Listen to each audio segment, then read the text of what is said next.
I'm just going to turn the darn thing off. Good luck with that. That's not nice. All right, How's this now better? Yeah, it's better. So what I'll do, Mackie, you just you go ahead and go through the intro and everything. And sorry for the listeners. Hopefully we can hang on. Okay. All right. And I'll mute Mackie, so I'll let you know when I'm back. All right, guys. Okay, so no worries.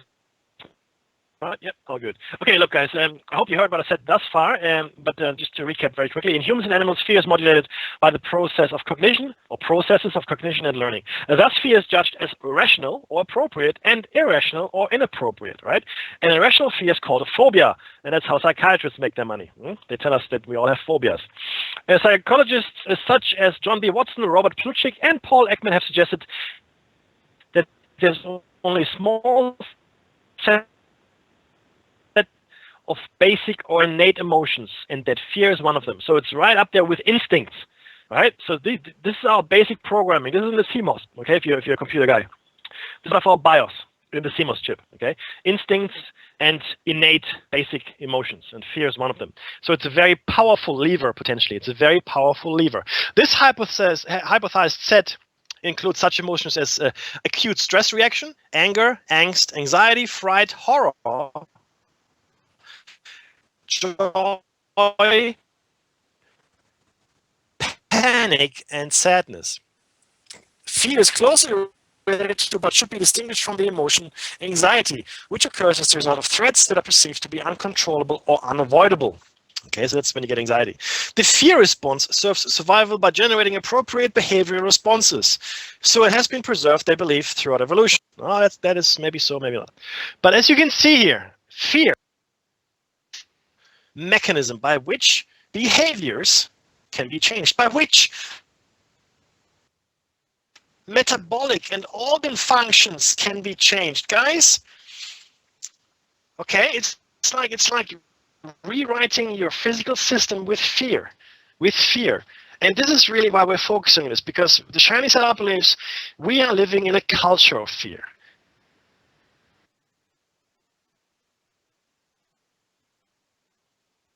It's being generated for us. We didn't create it ourselves. Not really.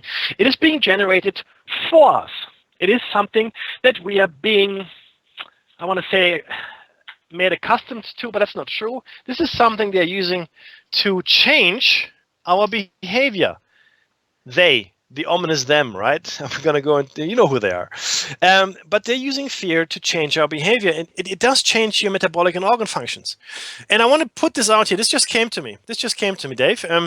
What if the obesity epidemic in America is not so much due to all these rich foods that are available? Clearly, that's the case, Of course, these foods are available and our sedentary lifestyle doesn't help us here. But what if this obesity is a metabolic response to this constant fear, especially in America, but not only in America, people live in. And the bulk, and I'm talking like a psychiatrist now, is an added shield against a perceived hostile world. What if physical and overeating, but it's deep-rooted psychological trauma that is in fact created by the fear that is induced in society. Now, people respond differently to different stimuli, but clearly some people that might be predisposed to that kind of response, would be pushed over the edge with all that fear-mongering, I want to call it, that is being undertaken today. Now, the culture of fear is the concept that people may incite fear in the general public to achieve political goals. Yeah, it's also a term that can be applied to the workplace. And I want to quickly just focus on the workplace here. Ashforth, one of the researchers, discussed potentially destructive sides of leadership and identified what he referred to as petty tyrants. Leaders who exercise a tyrannical style of management, resulting in a climate of fear in the workplace. And I've come across this a lot in the States, guys. In fact, I really have, because the workers' rights are almost non-existent. Partial or intermittent negative reinforcement can create an effective climate of fear and doubt. When employees get the sense that bullies get away with it, a climate of fear may be the result. All right, and I don't want to spend too much time on this, but clearly the fear starts there. Now, however, and I think Dave is back with us, which is great. Dave, tell us quickly. This is on page 2 now. In politics, what does fear in politics do, and who talks about that?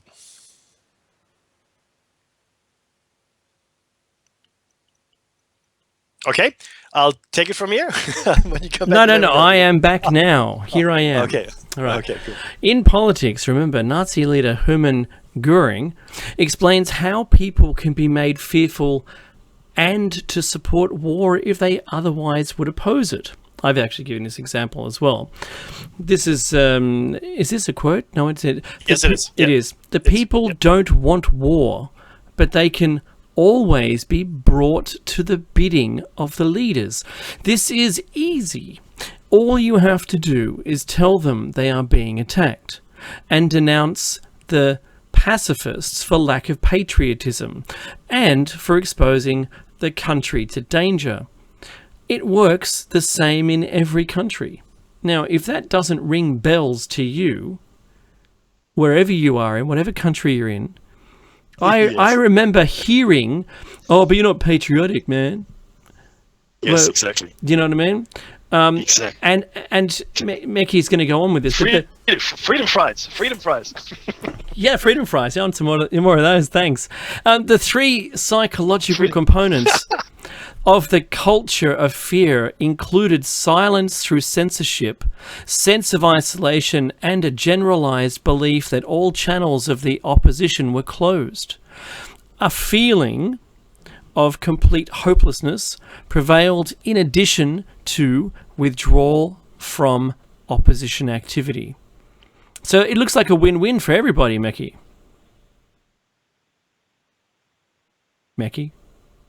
Oh, no, absolutely. Everybody's winning here. No, it's a win-win for them, yeah, not for us, of course. Yes, absolutely. So, a former U.S. National Security Advisor, Zbigniew Brzezinski, argues that the use of the term war on terror, was intended to generate a culture of fear deliberately because, and I'm quoting here, it obscures reason. It intensifies emotions, and it makes it easier for demagogic politicians to mobilize the public on behalf of the policies they want to pursue. Demagogy is just a demagogue is someone who speaks to the mass. Mm-hmm. Someone who can erase the rubble, if you will, right? So, okay, so again, let's look at this. It was deliberate. War on terror was deliberate because obscures reason, tick, it intensifies emotions, ticks, and makes it easier for politicians to make the people do whatever it is they want to do. Tick, tick, tick, tick. Okay? That's how powerful this stuff is. What, completely? Tick, tick, exactly. Tick, tick, tick. Yeah, tick, tick, tick. And I have to also say that... Wait. Well, do we have war coming up, Mecky? Because, remember that designing weapons that create fear is the other component to that as well. Once you're in war, I mean, that's in politics. If you want them to go to war, then how frightening is it for the opposition, the people who are going to be killed by you, to be in fear before it occurs? And I think you're making a good point there too. So Frank Furedi, a former professor of sociology and writer for Spiked magazine, says that today's culture of fear did not begin with the collapse of the World Trade Center. Long before September 11th, he argues public panics were widespread on everything from GMO crops to mobile phones, from global warming to foot and mouth disease. Do we all remember that, people? Oh, yeah, sir. Absolutely. What about the British academics? Right before the top of the break. British academics. Yeah. Oh, I think we can just push it in. British academics Gabe Mythen and Sandra Walklade argue that following terrorist attacks in New York, the Pentagon, Madrid, and London, government agencies developed a discourse of new terrorism in a culture climate of fear and uncertainty. UK argued that this process says reduced notion of public safety and created the simplistic image of a non-white terroristic other that has negative consequences for ethnic minority groups in the UK.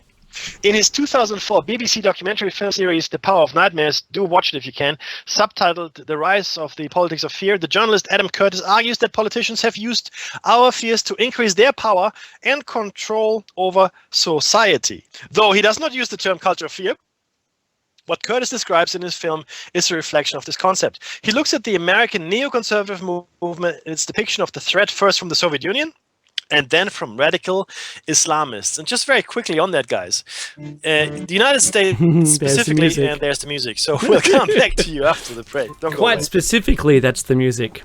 All right, take the time to donate. Remember, this is Listener Funder. We'll be back with you shortly.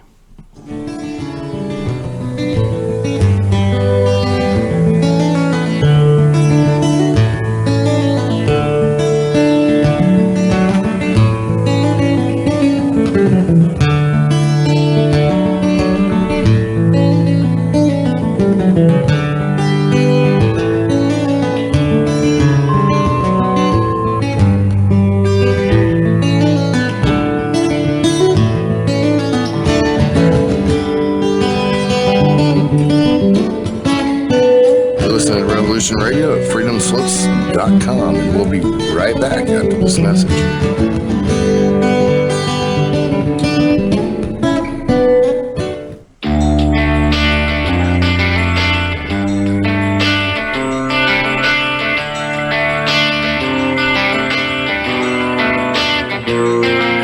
This is Thomas, a.k.a. a Mad Painter. I'd like you to join me Monday nights, 10 p.m. Eastern Standard Time for Open Canvas. Don't forget to bring an open mind. Yes, folks, that's right. Bring an open mind to an open canvas. Again, that is Monday nights, 10 p.m. Eastern. UFOs to government corruption. This is Revolution Radio, freedomslips.com. You don't need to expect us. We're already here. There is no denying the world is awakening. We see it in the global uprisings and demonstrations of the people around the planet and the new way of thinking and living that is arising naturally within each one of us and our communities. I have been a major player in this global shift and movement for over 20 years and have helped tens of thousands of people around the world change their lives and find their voice in order to help create the paradigm change we so desperately need. Join me here at Revolution Radio on the Just Bernard Show every Tuesday at noon Eastern Time for 2 hours of powerful interviews and discussion with some of the most influential visionaries of consciousness, alternative media, and suppressed knowledge. We promise to reveal the real matrix and empower your human experience.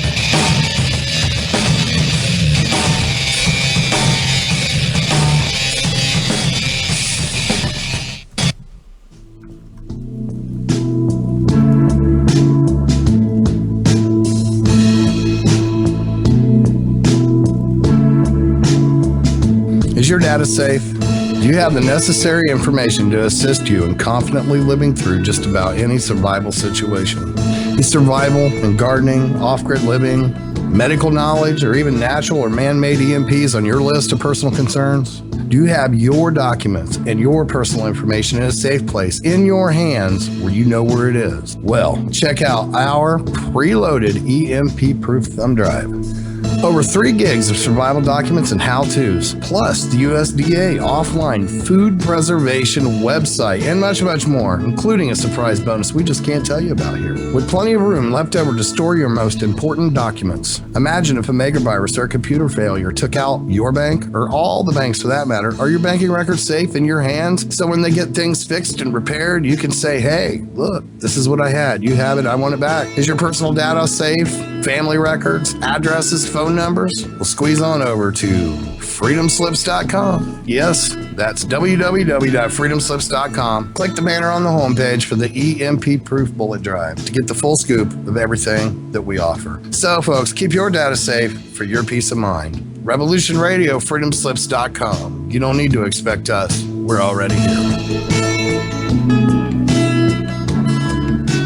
Ladies and gentlemen, can I please have your attention? I've just been handed an urgent news story, and I need all of you to stop what you're doing and listen. On the go, Still want to listen? Don't have one of those fancy phones with too many buttons? Don't know what an app is? Or you don't even care? Well, we got you here at Revolution Radio. Now you can dial in 24/7 to listen to our shows. We have a number for Studio A and Studio B, and best of all, it's free. Don't forget, your carrier charges for your cell phone provider may apply though, so check with your cell provider to make sure. So ready? Here you go. Get a pen. Here's the number. Studio A is 712-432-6958, and Studio B is 716-748-0112. Thank you very much for listening to Revolution Radio, freedomslips.com, the #1 listener-supported radio station in the world. The opinions expressed on this radio station, its programs, and its website by the hosts, guests, and call-in listeners or chatters are solely the opinions of the original source who expressed them. They do not necessarily represent the opinions of Revolution Radio and freedomslips.com, its staff, or affiliates. You're listening to Revolution Radio, freedomslips.com, 100% listener-supported radio, and now we return you to your host.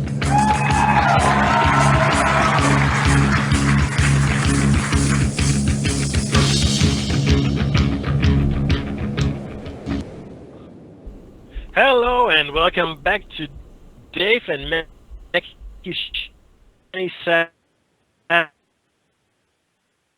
Hope you took the time at the break, which wasn't that long, to donate something. If you're in the chat, it's on the left-hand side. There's a button called Donate. It's not really very easily mistaken for anything but what it is. So if you've got the cash, please donate. Thank you very much. We appreciate it. The station appreciates it. All the other hosts appreciate it, and other listeners appreciate it that are donating, of course. Now this is show number 218. 810-200. Let's jump right back into it. What I wanted to share with you just before the break was the fact that America, and not just America, but America specifically, because it's been the superpower for the last few decades, and then before that, together in tandem with the Soviet Union, but more recently in tandem with China, always needs an enemy. America has been in need of an enemy since World War II. The military-industrial complex that was built in response to the World War II activities, and which Eisenhower warns about, needed an enemy to keep group moving, to keep staying alive. Without that enemy, the military-industrial complex would have collapsed. There would have been no sense to spend all that money on new weapons and spies and all kinds of wonderful things. So first there was the Soviet Union, the Red Threat. Yeah, the Vietnamese, the Vietnam War, again, it's all communism. So communism carried us a long way. In fact, it fostered what the Nazis had started to some extent. Communism fostered for America in this image of fear. We need an enemy to always define ourselves against. After that, this sort of died down. There was some homegrown terrorism. You might remember Oklahoma City. There was communism within America as well before homegrown terrorism. The McCarthy purges. There was other terrorism. There was Middle Eastern terrorism, right? Which was even more non-specific. Great. And until September 11th, at which point America got the perfect enemy. What is the war on terror now was in fact initially called, or has been called since, the Long War. The Long War, reminiscent of 1984. Because you have a non-specific enemy in a war that will last a non-specific time. See, if you were living in the 20th century, you'd go to war with a country. You'd go to war with Germany or Japan, and you fight Germans or Japanese on the battlefield. That's pretty much what you do. I mean, a spy activity, but that's largely what you do. You fight them, right? And eventually one will lose, and one will win. Now, in the war on terror, that is no longer the case. There is no country that you're fighting, or we are fighting, for the matter. There is no battlefield as such, right? There are no clear delineated lines of combat. In fact, people that fight in this are called enemy combatants, not soldiers, and therefore do not fall under Geneva Conventions, which is very convenient when you want to ship people off to Guantanamo. But essentially, we're now living in a perpetual war, and we're going to talk about this in a second as well. It's really good, and Dave has got some awesome stuff there as well, which is going to cue. But so what we have here is this perceived threat, right? And this is something that Curtis in his movie documentary Power of Nightmares brings out as well. He says that he looked at the American neoconservative movement and its depiction of the threat from first Soviet Union and then from radical Islamists. There are other threats in there as well. Curtis insists that there has been a largely illusory or an illusion of fear of terrorism in the West since September 11. And that politicians such as George W. Bush and Tony Blair had stumbled on a new force to restore their power and authority, like I just explained to you. A web of evil. Look at the language they used. Very simplistic language. Axis of evil. The evil doers is my favorite. The evil doers. I want to let you know a secret here, but don't tell anyone, right? So it's just between us girls here. There is no evil in international politics. There is no order in international politics. In international politics, when we talk about the interaction between countries, there's only anarchy. The UN, the League of Nations, all those bodies were designed to bring a modicum of control and order to an otherwise completely chaotic and completely internal and self-interested group of people, governments. Each government will act in its own best interest, completely irrelevant if anyone else is benefiting or being hurt in the process. This is the state of the international arena for the last few thousand years. Okay, I will act in my interest, and if my interest happens to align with your interest, we're allies. If it doesn't, we're enemies. Okay, or at best neutral towards each other. Yes, right? And that's a fact. That's a fact. Okay, so when you talk about evildoers and such, I mean, there are things that are heinous. And we'll talk about that as well in the community, is completely amoral.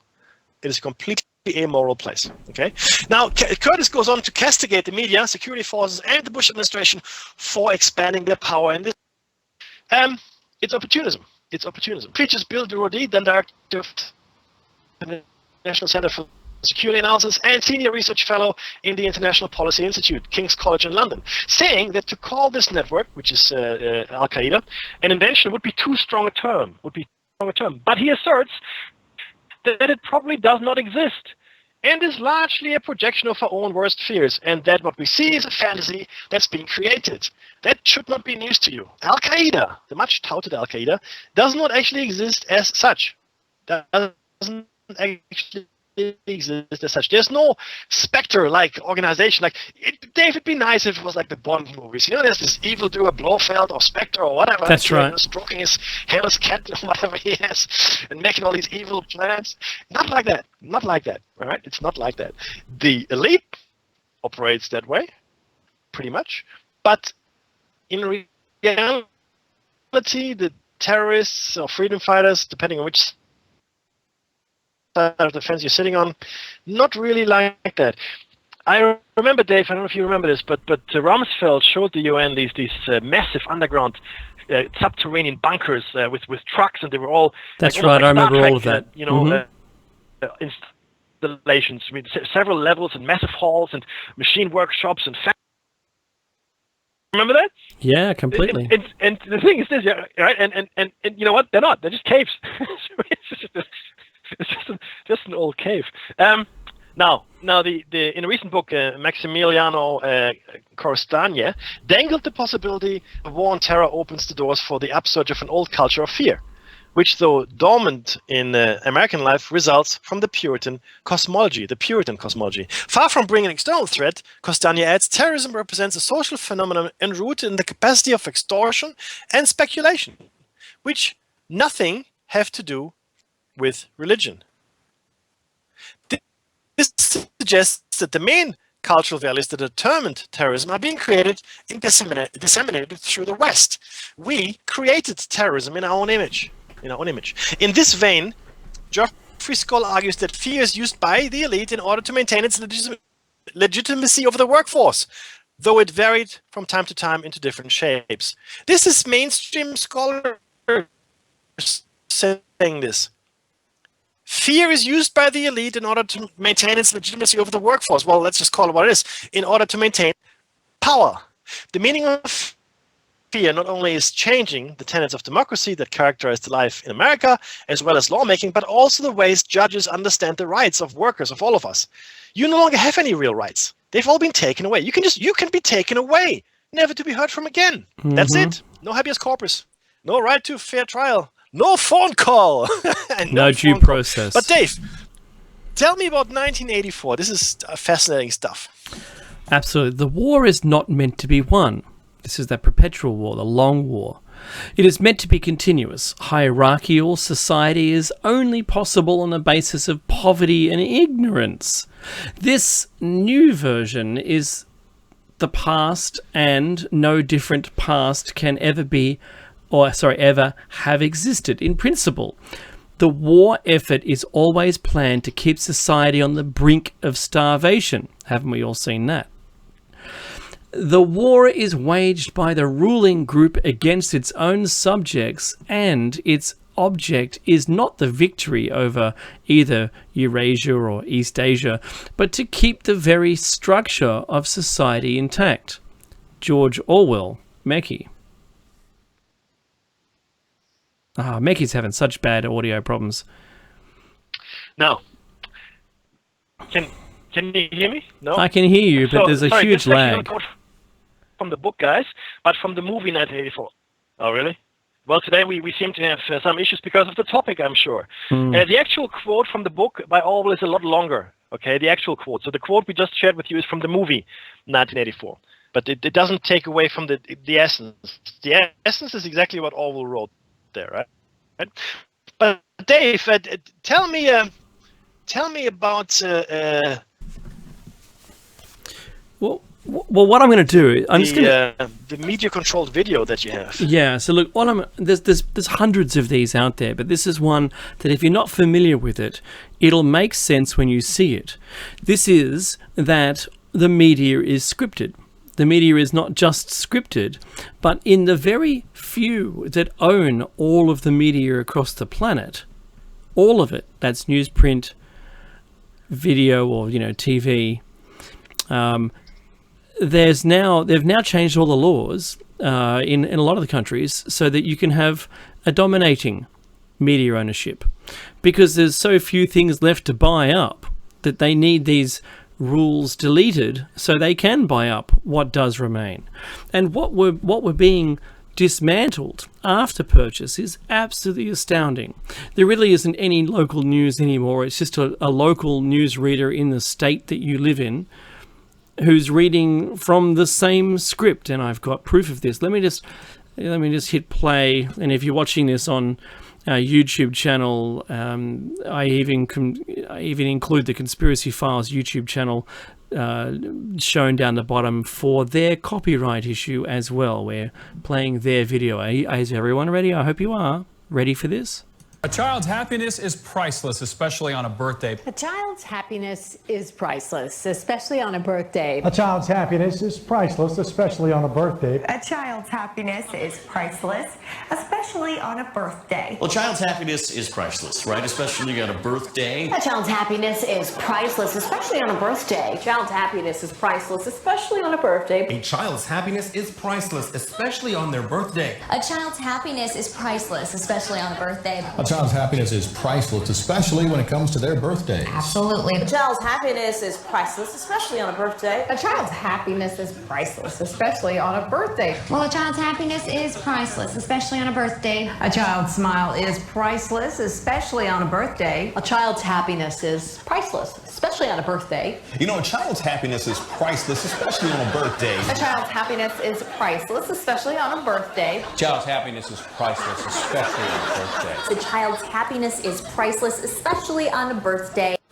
I think I've made my point. It's amazing, isn't it? I mean, I have it. That's only 2/3 of the way through. But yes, it's amazing. Now, each one of them, we're just doing a live read from the script because they do what they're told, and they're not like we do. We don't have that. We don't have this on our radio station. But if it were, I would say a child's happiness is, well, what's the quote? It's priceless. A child's happiness is priceless, especially on their birthday. Yes, absolutely. Look, Right. it is replicated over and over again, and there's many examples of this. Conan O'Brien put this, or had his team put this montage together. Think about this. This is only the tip of the iceberg. Remember that the stories that go to air are filtered for what they want. The stories that go to air are, what was your expression, Mekki? You mentioned it earlier. I know cherry-picked, but there's another one. It's something to do with the blood. Which one was that? The blood. If it bleeds, it leads. If it bleeds, it leads. That's right. Yeah. So the war on terror, and I keep watching. I like Fox News. It's like the comedy channel for me. I like to watch it to see how they're portraying current events and what they aren't telling us. Of course, we watched how awful, and the wording in the flyby by a Russian jet over, in international waters of a US naval vessel. It wasn't over it; it was beside it, and it banked. It didn't fly. It flew in a curved trajectory. It's clearly doing some kind of mission reconnaissance or something. Yeah, there's probably a correct distance, and there's probably advertising you'd need to have in advance. There would have been a lot of radio play backwards and forwards between the ship and the incoming plane, and no doubt the weapons on board the ship would have had their little plastic cover flicked up, and the controllers would have had their fingers ready in case they were targeted. I'm sure that looked like the kind of scenario. Yes. However, it didn't. And it wasn't that terrible. And it's been going on for ages. And it's not one-sided. We've seen, US jets intercepted by Russian fighters in a very similar fashion as that ship was intercepted by a Russian fighter. But I'm just going to say, this is how it's being portrayed. What story gets released? The priority of the story. And in this case, completely scripted. All of the news is scripted. What they want you to know is scripted. And the way they portray it is scripted. That's correct. So mainstream news is really infotainment, guys, right? It's just infotainment. Now, the tactics they're using to communicate the message using fear-mongering ranges in different media, okay? Has varying outcomes. The news is an example where they aren't trying to inform the country of stories happening at the moment, but rather scaring people about bombs and terrorist attacks. You may recall when it first happens, when it first happened on Fox. I'll come to it in a second. Let me share this with you first. It's the way it's portrayed rather than straightforward truth. There are headlines reading terrorist attack bombs in bright red and bloody writing. Psychologically, this will inform the viewer that whatever it is, however, adding the sense of fear, therefore intriguing them to watch. So if you make it bright and red and bloody, especially if you've got it scrolling under the screen, it crawls under the screen. You remember this, right? And then it's a news alert or urgent news or whatever it is. That's something that Fox started in the 90s or late 90s, I think, or even in the early 2000s. The crawl. And that's a fairly recent thing, but everything is a news alert. Everything is news alert, right? And watch it now, or something awful is going to happen. So the news content has been replaced with the emotion it evokes. So there's some news content, but not a lot. But it's driven to evoke emotion, and the emotion it is mostly evoking is fear. It's fear, and they want you to keep watching because they want you to be terrified of missing out on the news. Okay, but terrified. You're right, absolutely right. Now, there was no better example of this than during the first invasion of Iraq, Mekki. Do you remember that there was I've got the video queued up, and this was the CNN fake news broadcast, where there was two guys on top of the roof safely in the US pretending not to be there, but to be in fact in Iraq. Now, I have to say, it's disturbing to watch the terrible acting in it, and nothing more than that, knowing that this was meant to be a green screen background where they would edit in, instead of replace the blue, let's call it chroma key, with desert setting, And these two fellows are really doing a terrible job, right? Watch this. It's hilarious. Now, again, as we said, we're not sure what caused this. It could possibly, and we emphasize possibly, have been a ground impact of a Scud. It could have been a ground impact of a Patriot, or it could have been the result of debris falling between the two of them. We just don't know right now, but we do know that at least 2 Scud missiles incoming were fired at Riyadh, and according to the Saudi military, they were both shot down. Charles Jaco, CNN, reporting live from Saudi Arabia. No, he wasn't. He was in front of a blue screen, and there was a number of these where he even had another fellow turn up, and then they had a live cross. A live cross occurred where there was then an alarm went off, and they had to put on their protective suits. Here you can see the alarm going. So they had one helmet and one gas mask. And it looks like they're on the rooftop of some building in Iraq, but they're not. Now, CNN got caught out for this, didn't they, Mackie? Do you remember? Yes, I do. Yeah, they got caught out. It's actually funny. It's too funny to watch, right? But remember, this is a news channel, CNN, trusted news, right? Creating the false image that these two fellows were in danger. False. It never happened. Yeah, green screen. And they got caught out. And in court, from what I understand, they ended up stepping down from that trusted news authority to declaring that they were an was it entertainment channel? That news was entertainment. That was the first time, though, it was publicly admitted. I mean, the trend had been to that for a long, long time, right? In fact, we have some information here for you guys which will illuminate that a bit further. Mm-hmm. In fact, I'm going to share with you now. So previously, they've made a very, very important point here. So the news had become entertainment. The news had become entertainment. Oh, poor Mackie and his audio. Mackie, just truthful, used to be fair. Restart your Skype. It wasn't about who gets the story first anymore, but rather about who gets the best ratings.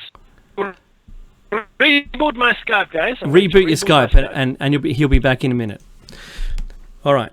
So all I want to say is, look, I'll read through this. The tactics used to communicate a message using fear-mongering range in different media. The news is an example where they aren't trying to inform the country of stories happening at the moment, but rather scaring people about bombs and terrorist attacks. It's the way it's portrayed rather than a straightforward truth. There are headlines reading "terrorist attack bombs" in bright red bloody writing. Psychologically, this will inform the viewer what is, however, adding the sense of fear and therefore intriguing them to watch it, as Mackie mentioned. These types of stories prey on anxieties and hold the viewer hostage. Let me answer the call. Am I back? Yeah, I hope you're back. Mackie, you still here? I'm here. Yep, I'm here. Can you hear me okay? Yeah, I can. It does sound much better, Mackie. Go ahead. Okay, good stuff. Okay, hey, look, guys. So essentially, it used to be about the story. Reporting it first was important.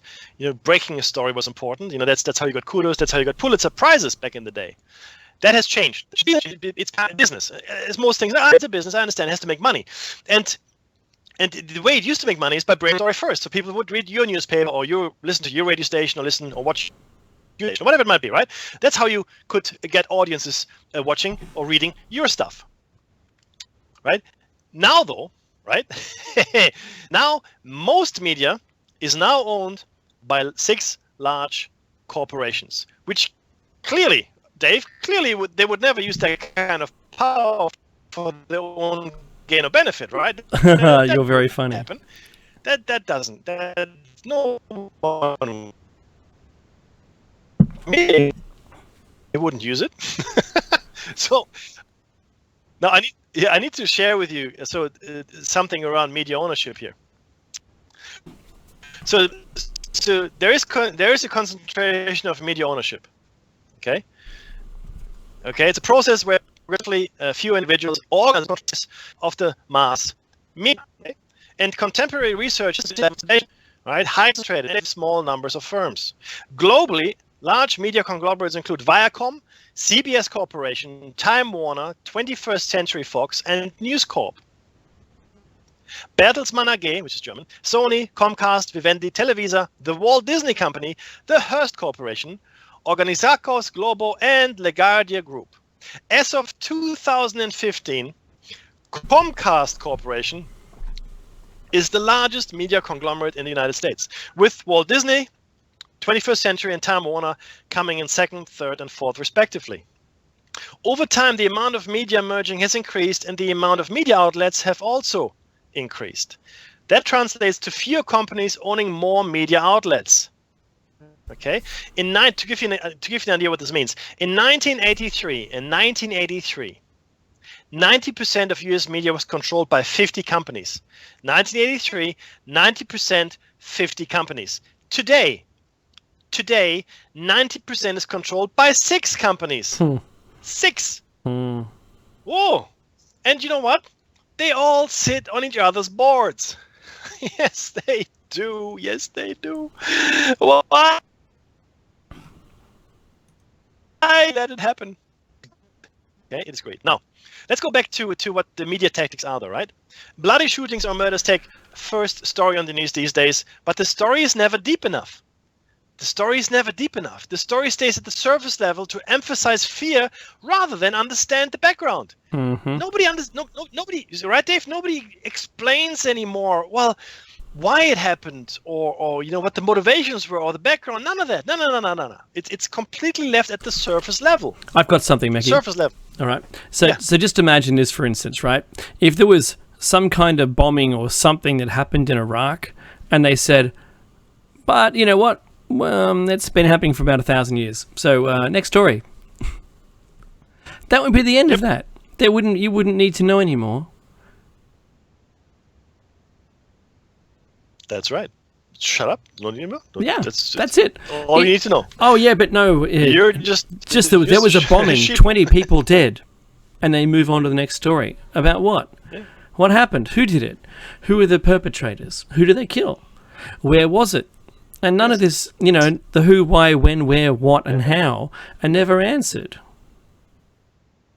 Mm-hmm. Absolutely. And that's the thing. And it used to be about the who, where, what, and why.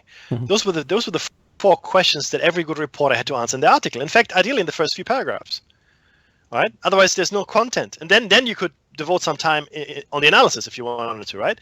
In fact, if you want to read some good journalism, still is read the Guardian Weekly, that still follows those tenets of good journalism, right? I mean, there are others as well. There are other news outlets that still follow that. And my suggestion is to have a variety of different news sources. This maybe being one of them, Revolution Radio, of course, as your source of truth.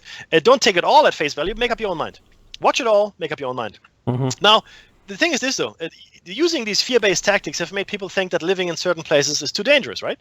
Or that crime rates have risen considerably and tainting their thoughts with these fearful stories and images, making the viewers think the world is unsafe. When in reality, the stories are coming from a small portion of the world, and what's really going on that's important of the world to know is running as a mediocre story.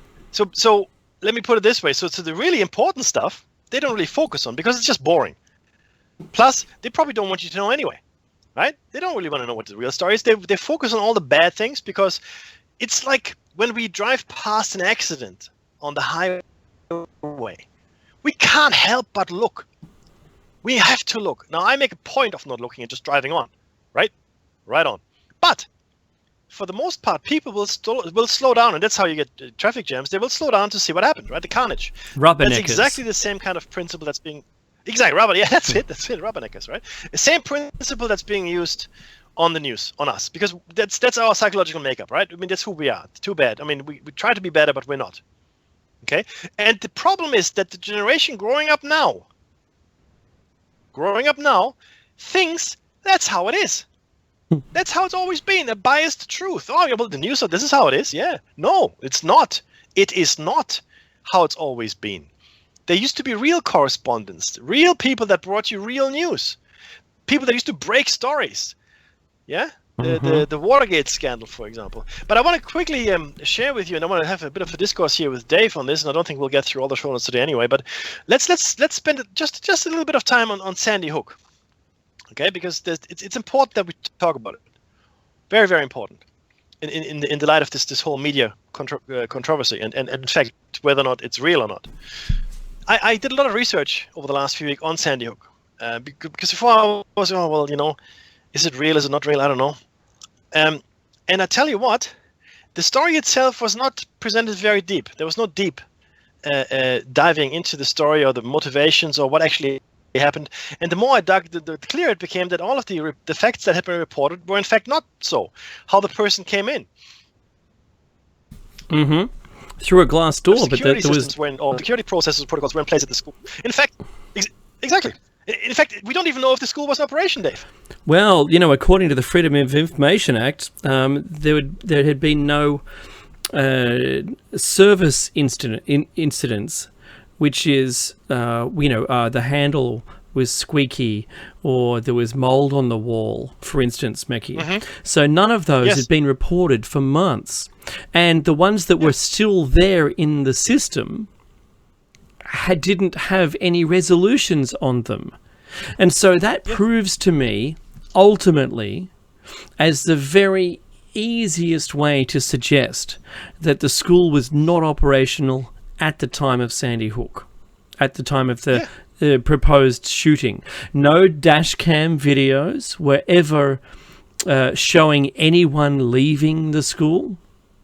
They only showed people milling about. The helicopter view, milling about. The stationary sign, you know, those boards, the signboards you might see on the side of the freeways. It said, participants or something, sign in here. It looked like a drill, an operational drill for people to turn up and queue up. You know, Mekhi, I'm going to say, I've seen emergencies in the past. I've not been a part of them, but I've seen them. And you leave an exit. You can't just have all the cars suddenly drive in and bottleneck. And how do you get the emergency vehicles in and out? Ridiculous. But that's not what we saw there. We saw them all just park themselves in. Good luck with that.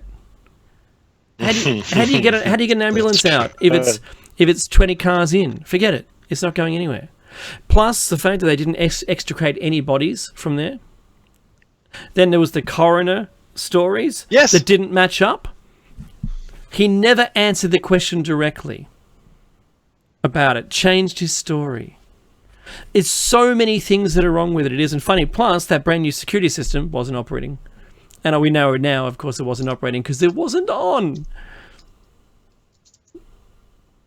I'd love for someone to tell me, because I've spoken to my friends, Mekhi, about this, and Sandy Hook is a touch point that they don't like. They do not like, because it's emotionally connected to you're right. That emotion, it drew them in. No, look, and that's the thing. Now we have more information on Sandy Hook a little bit later in the show notes. But the reason I wanted to bring it up now is because of all those reasons, right? The depth of the story isn't there, and if you do dig, then a whole bunch of holes appear. And in fact, that is true for a lot of stories that are being broken today, right? Hang on a sec. Hang on one sec. One sec, Mekhi. Hang on.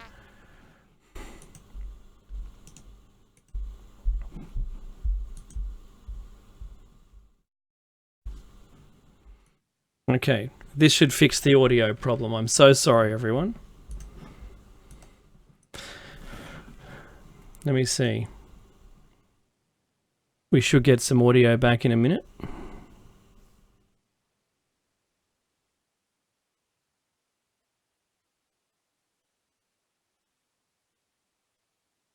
All right, wait a second.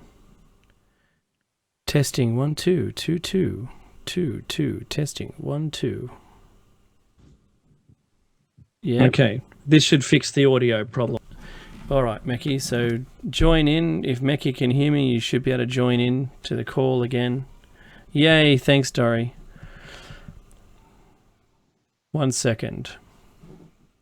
Just trying to pull Mechie back in again. Hey. There we are. It's all good again. Yeah, I'm here.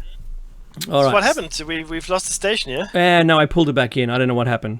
You know, Mechie, they don't want us talking about this stuff. I'll tell you that. No, look, I was just saying in the chat, maybe it's the wrong... This has happened in the past. It has happened in the past on a number of topics, guys. That's right. Where we had really, really bad connection and audio problems, right? Now, we're going to just keep going with this, and anybody who's interested can go to our website and get the show notes, which are quite extensive, and we'll give you further... I guess, the research materials and links to other things as well. But I don't know how much you missed. In fact, Dave, I don't know. My brother said we might have been off the air for 5 minutes potentially. So, yeah. Okay. Well, look, we're talking about Sandy Hook. That's what we got to. Okay. That's right. As soon as we started talking about it, it looks like we got dropped. But the big thing with it, and I don't mind repeating it, and that is that the service history for the maintenance crew that looked after the school ceased months earlier. There were no further updates to that maintenance history. You know, the doorknob was squeaky or fell off, or there was mold on the wall, and I'll bring up the mold in a second. So we know that the video surveillance wasn't operational. Mechie had the first question here, which was, how did the guy come in? Well, there was... The glass wasn't broken, but they said that he shot through the glass because they wouldn't buzz him in. What? Yep. How can it be both of those things at the same time? We know from the dash cam evidence and the helicopter evidence that there was no one who had been evacuated. They didn't evacuate the school. They, in fact, brought more people into the area. They parked all the cars in. All the emergency vehicles were parked in. You wouldn't let that occur.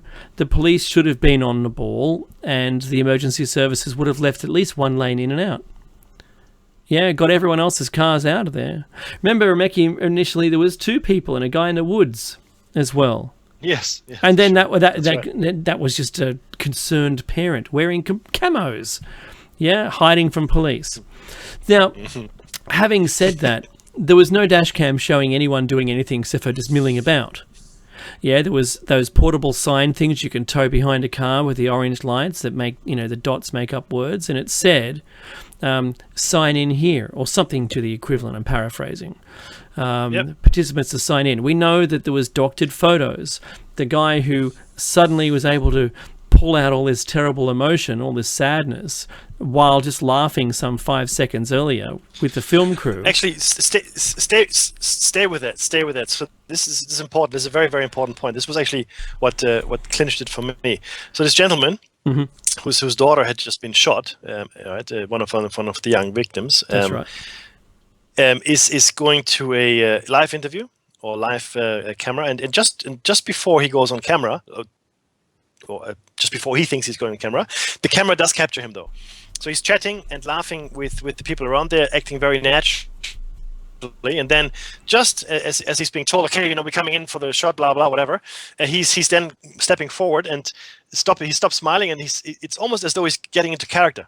Yep. It's almost as though he's getting character for the interview. And all of a sudden, it takes him a little while though to bring the emotion up and talk in a broken up way, because clearly he was not broken up before. He had been smiling and chatting with whomever was standing there with him, and his daughter had just been shot, dead, his young little child. Now, I've been around death. I've seen death. I experienced death firsthand, and I can tell you, you will ignore it, you will deny it until you see the body.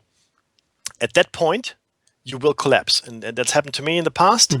I was, like you're being told someone is dead, and it's all, okay, that you haven't fully internalized it, and you don't really believe it anyway, right? You become completely irrational. But once you have stepped over the threshold, right? Especially, I imagine if it's your child, you go to pieces and you stay there for a while. You completely go to pieces. You stay there. There's nothing that gets you out of that funk. Prior to actually physically seeing the body, you can still live in the illusion that it's not true, and most people do that, and that's normal, right? But at that point, it is my understanding he had viewed not just her body, but he had been to the morgue and so forth, right? So if that was truly how he reacted, then there's something deeply, deeply wrong with this person. Well, right? He needs. You're absolutely right. They would need psychological help, but not for. I think, and also acting lessons, because you saw him pull himself into character for the shoot. Yeah, absolutely. Where he was a different character 5 seconds earlier. The other one, obviously the same fellow and his same family. The daughter was photoshopped in, the shadows don't match, and the blades of grass are incorrect. It's worse still, though, because there's a missing arm or a missing leg when there's a different family shoot, different family photo, and she was sitting in an impossible position without legs, you know. That's Photoshop. That's the people doing that with Photoshop where they don't really have a full grasp of it or aren't very good at it. Or it's a rush job. We don't know. This is the thing, we don't know. What we're putting forward here is all of the information that's been put forward so far as well, and in one place. And that Sandy Hook thing, when I was watching I watched the full Freedom of Information, you know, double episode, numerous hours each video of the court session in front of I think only a judge, no one else, who is trying to, with all good intentions, get the matter over and done with as quickly as possible. Even the people who were meant to be providing the documents said, that we don't have those documents available, or I can bring them again next time or something. Yeah, but you've had months to prepare them, you need to bring them, and this is the court session right now. It's the most important court session, and they didn't consider any of that. So from an official's point of view, they danced around the edges, expecting it to go away. That was all I saw. There was nothing serious. And those records, the mouldy walls, the walls were so mouldy that you wouldn't let your children into the school if you were a parent. And that would have been on the maintenance record, and the maintenance record hadn't been filled in. It's definitely, for me, case closed, complete fake.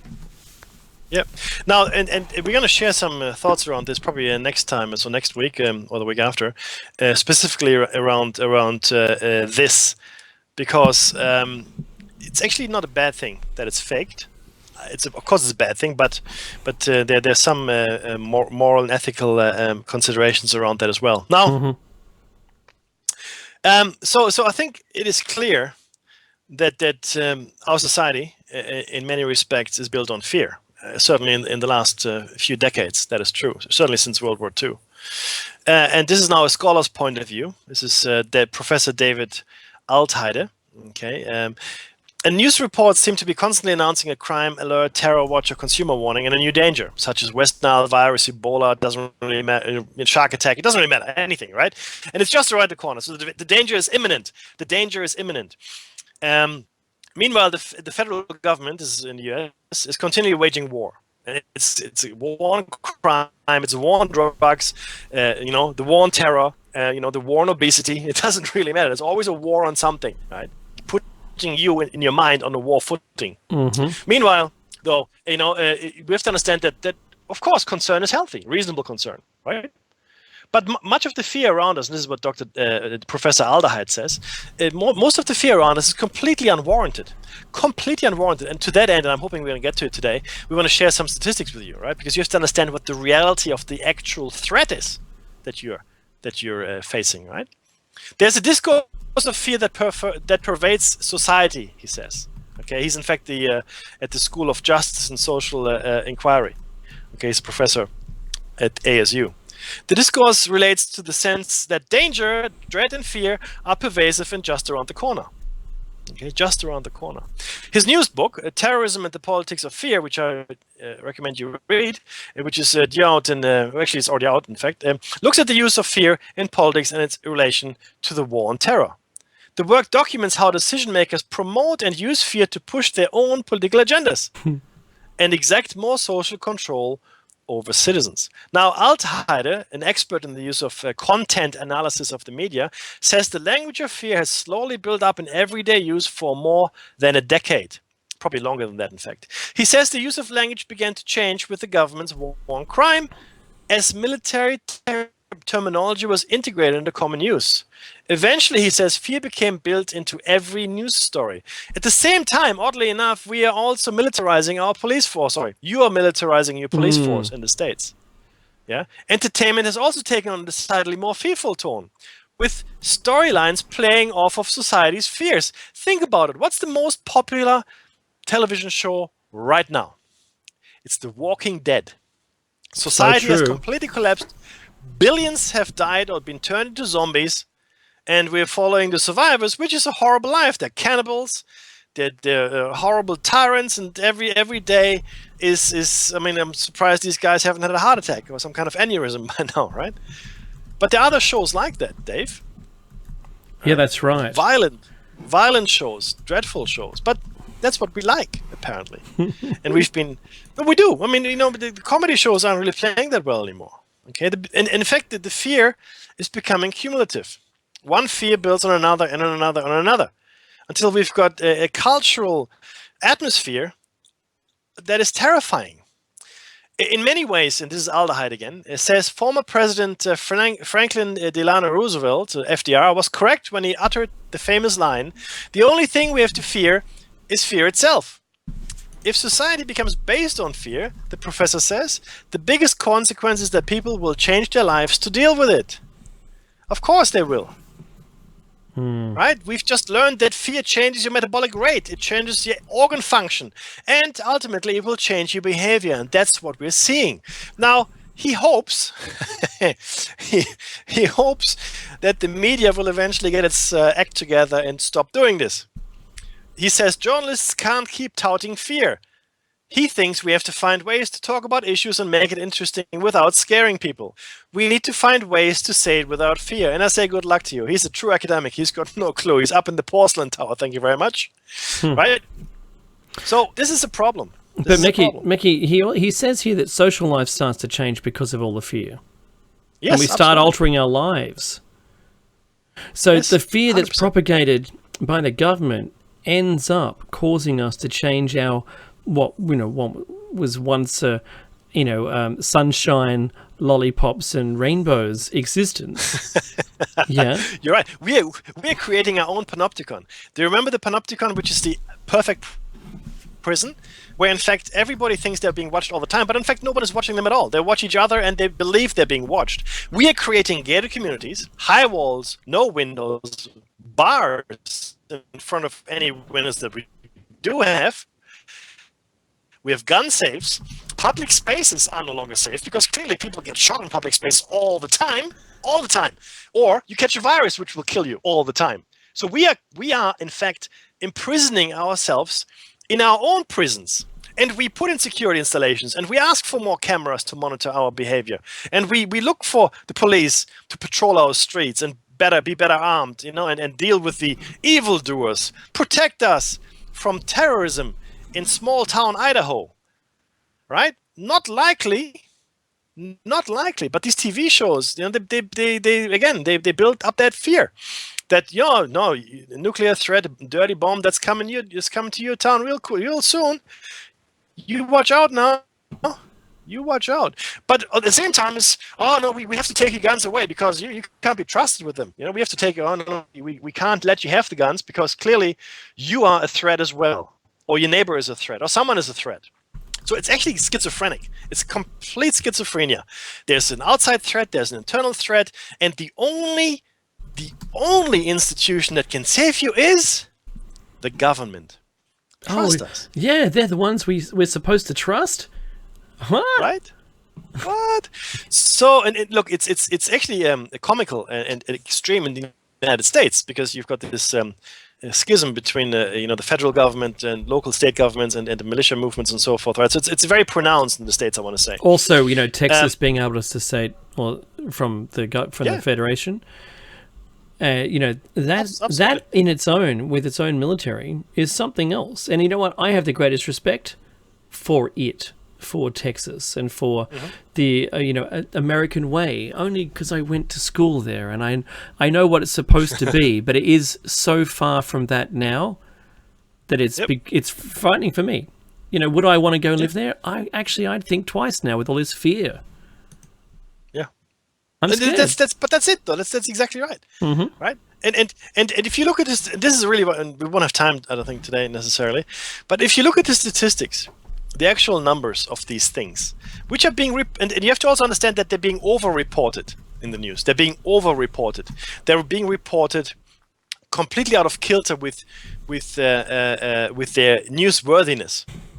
I want to give you a statistic here, right? This is coming from the mass shooting tracker. It's part of our show notes. There were 372 mass shootings in the US in 2015, killing 475 people and wounding 1,800, according to the mass shooting tracker, which catalogs such incidents. A mass shooting is defined as a single shooting incident which kills or injures 4 or more people, including the assailant.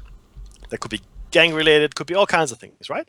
Now, okay, so let's say we've just killed 475 people in 2015 in 370 shootings. 475. Do you remember how many people there are in the United States? 300 million. Yeah. 300 million. You have a better chance of being hit by lightning twice in one night than being shot to death. You have to understand the relativity of these numbers that are being reported. You have to understand the relativity of the numbers. In fact, some of these incidents, the school shootings, apparently there were 64 school shootings in 2015, okay? According to a dedicated campaign group set up in the wake of the Sandy Hook Elementary School massacre in Connecticut in 2012, the alleged, which we will talk about as well in more detail. The figures include occasions when a gun was fired but no one was hurt as well. So 64 school shootings, which sounds like a lot, but this also includes occasions when a gun was fired but no one was hurt. 64. 300 million people. 300 million people. So you know what? When you total all the shootings together, there's some 13,286 people that were killed in the US by firearms in 2015. Absolutely. Yeah, look, when I can even say only 13,000. According to the Gun Violence Archive, and 26,819 people were injured. That's almost double, but that's pretty much consistent with the amount of people who were injured or wounded, and it's close. But they exclude suicide because that's not, even though it's a GSW resulting in loss of life, it is done by the same person. So those figures are likely to rise by several hundred once incidents in the final week of the year are counted. So the data we were getting was coming up to Christmas. Yes. Now, but bear in mind that this is all gun-related death, accidents, gang-related, police-related shootings, all right? So these are all of them. Oh, there's the music already. There's the music. That sneaks up on you, that does, especially when you have audio issues. I'd like everyone to join us next week for show 218. We'll see you then. I hope to be back to home after going out. So we'll see you next week. Take care.